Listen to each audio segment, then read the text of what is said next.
Curse Therapy Diary Part 2 Strawberry Moon Earth Day the 1st. Here we are, the month of universal love came. The streets are so beautiful all over the city, and Sinesin Pupum always has the greatest month of universal love events in the entire East Moonwing Island. It would be even better if I could enjoy the events without my stupid curse. I may be a firework, but one should not be so close to fireworks, right? I really hope this ends soon. Either Day the 2nd. Something strange happened today. I actually met somebody. On my way home, I decided to visit the Month of Universal Love event, just to stare from far back, and I saw her. Her head was covered in storm clouds. Our eyes met and my head flamed up, but her clouds also let out some lightning and rain droplets. I asked her if she too had a conversion curse put on her. She said yes. I really wanted to get to know her better. Her name is Pimpili, and we actually exchanged numbers. Combination Day the 3rd. Throughout the entire day, I couldn't stop thinking about Pimpili. Who and why has put the curse on her? And would we ever meet if we didn't have the curse?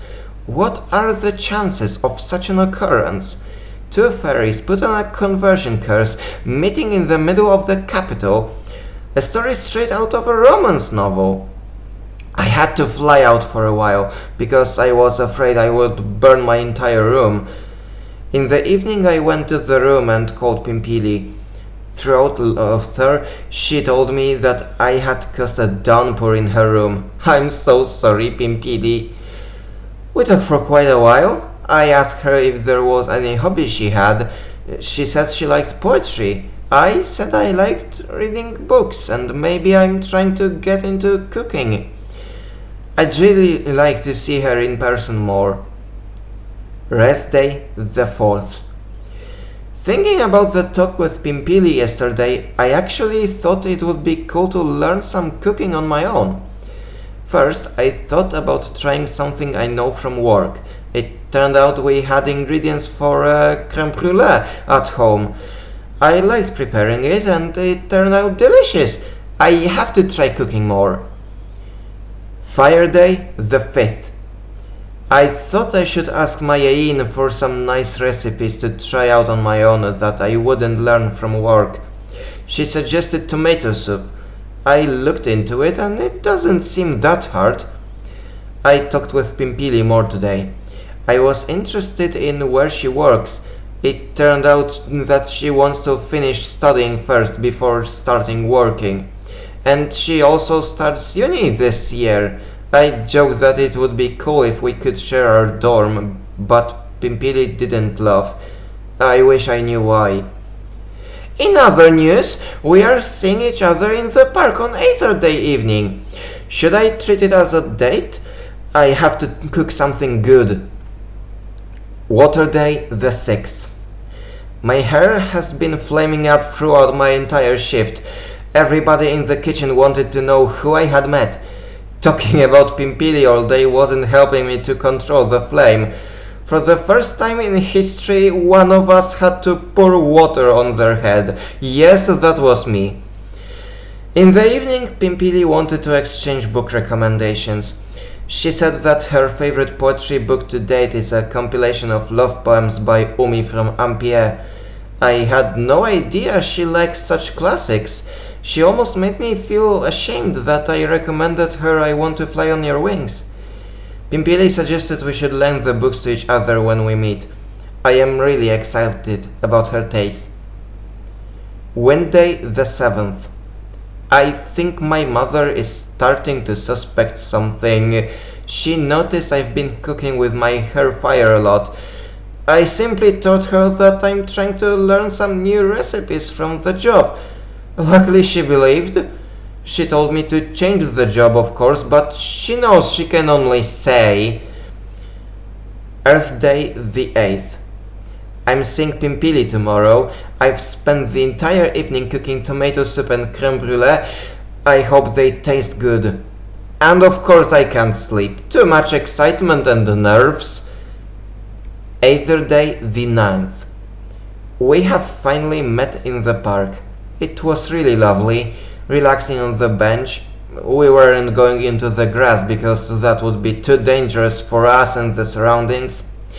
Chit-chatting about sweet nothings. Pimpili brought garlic bread, which was great for eating with my tomato soup, and we exchanged books. I can't wait for our exchange of opinions. And I finally discovered why she was cursed, or perhaps why she cursed herself. She got involved in a very unfriendly church. She thought that by cursing herself she could absolve herself from condemnable behavior. It feels really awful. Luckily she left that church, but the curse persists. I feel really bad for her. I hope we can defeat it. Combination Day, the 10th. Recently I've noticed that people actually turn their heads at my fire. I wonder whether or not they know why it burns. Knowing that, I feel even worse about Pimpili's curse. Rest Day, the 11th. Umi from Ampie was a gay man and I will die on that hill. Everybody that disagrees should read Waiting on the Beach. Fire Day, the 12th. I finished reading the book from Pimpili today during the break. I would have never guessed how much I would be into poetry, let alone so classic. I adore how Umi conveyed feelings of love, longing and loneliness. Something about it really spoke to me. I have to ask Pimpili for more. Water Day, the 13th.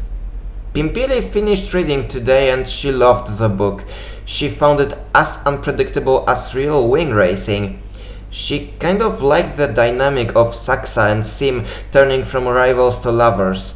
She said it kind of reminded her of embracing the side of yours that you hate, which is an interesting take. We'll return the books to each other tomorrow. Wednesday, the 14th. Seeing how I flamed up after Pimpili visiting my mother made me do some explaining.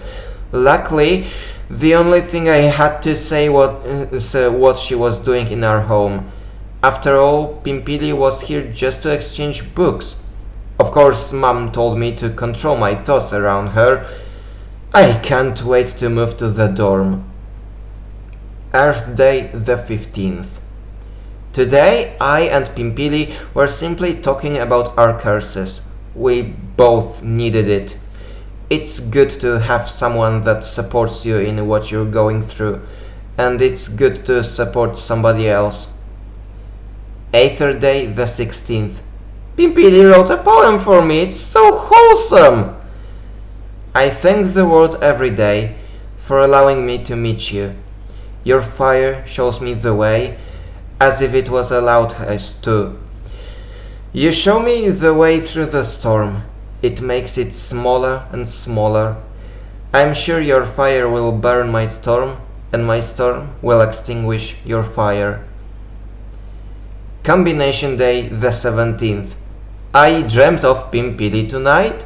I have to get myself a new pillow. Rest Day, the 18th. Mother noticed my hair flaming up while I was eating dinner. I am so sure I was thinking about Pimpili. I have to think about it. Fire Day, the 19th. Yup, I have no doubt. I'm in love with Pimpili. I don't know what I should do about it. I'm going to talk about it with someone from work tomorrow. Water Day, the 20th. I have talked to Mayain today. She told me to let Pimpili know. I have been thinking about it when walking home. It took me the whole talk with her to realize how much I would like to tell her. I'll do it tomorrow. Wednesday, the 21st. I did it. I was so scared, but it turned out not to be as much of a deal as I thought. Or maybe it was. Pimpili actually said she wanted to try a relationship like that, kind of to see whether or not she is ready for one. I am so happy about that, but I also worry a bit. It has to be a big step for her. We'll have to see how it goes. We're meeting on Either Day. Earth Day, the 22nd. I think my mother has somehow found out about my relationship with Pimpili. She must have somehow heard our talk on the roof. We had a really long talk. I am sure that she heard me speaking way less than she would like to. But what was I supposed to say? I'm moving into the dorm soon anyway. It's not like our talk would change anything. I really can't wait for the dorms to open. When I told Pimpili about it, she wanted to support me the best she could. I could see she was not used to it, but at least she was doing her best. I also asked what her favorite dish was. Gotta remember, duck with plums. I have to repay her for the poem after all. Either Day, the 23rd. Our first meeting after officially becoming a pair, or at least trying to, was so weird. Despite how much we seem to know about all the romance stuff, we are so new to it. It felt good to fly together while holding hands, but also really awkward. Same thing about giving her the dog, but it was so satisfying. It felt good to just fly around and talk to each other. Combination Day, the 24th. Pimpili invited me to sleep over at her house. I'm coming tomorrow. I am impatient already. Fire Day, the 26th. The sleepover at Pimpili's was kind of crazy. Whatever we were trying to do, our curses showed up. My hair burned brighter than ever, and Pimpili's hair was shooting lightning all around. We were reading poems, playing board games, and watching movies. Soon, we simply started talking about our curses. We used to think we wanted to get rid of them for ourselves, but we really realized we actually wanted to do it for each other. Pimpili said that she wanted to try to kiss me, and suddenly my fire and Pimpili's storm disappeared. Without any fireworks or anything, it just disappeared. It was the most wonderful moment since I met Pimpili. We felt relieved, we felt free, we felt safe, we felt that together we can beat every obstacle fate throws at us. Either Day, the 30th. It seems that Mother thinks that the curse stopped because I actually stopped liking girls. I will never understand her, but I also want to hear the truth. Let's let that fairy live in blissful ignorance.